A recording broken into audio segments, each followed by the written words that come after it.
by Nitya Raj.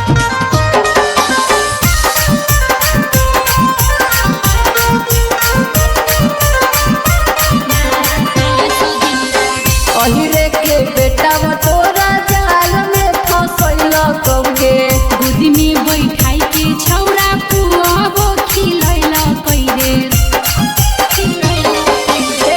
अहिरे के बेटा तोरा जाल में फसैल कौके गोदी में बैठाई के हमरा पुआबो खिलैल कैरे कैसे तू अहिरा से फंस गई गे हे गे कैसे तू अहिरा से फंस गई गे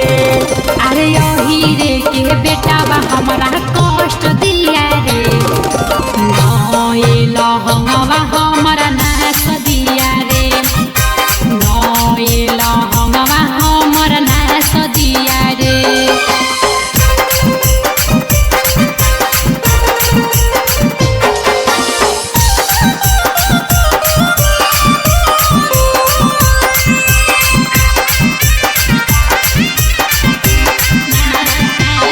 होलिया में सुतवा छौरी की न देबौ जोरे गे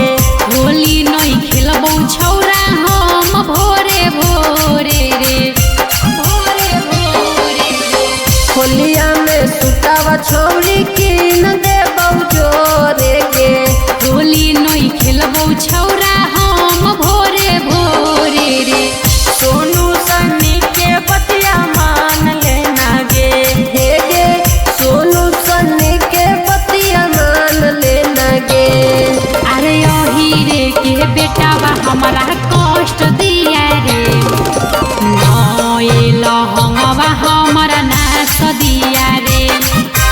नए लहंगवा हमरा नाच दिया रे अहिर के बेटा में पावर होलै।